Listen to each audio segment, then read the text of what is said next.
Spotify Wrapped 2022 not working and how to fix it. That's what I will show you in this video.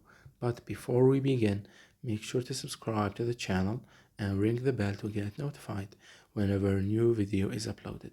With that said, let's get started. So the first thing that you need to do is you need to make sure that the Spotify app is up to date. And once you do that, go ahead and open up the app. So for most of you, you will be able to see the Spotify Wrapped on your homepage. However, if you can't find it, you can easily click on the search icon at the bottom left, and you will be able to find it here in these categories.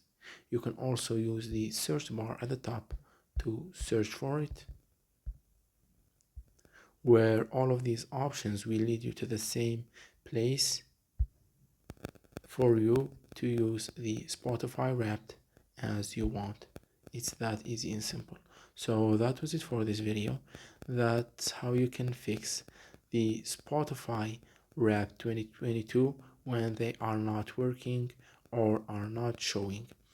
If you have any questions, please leave them in the comment section down below. With that said, see you in the next video.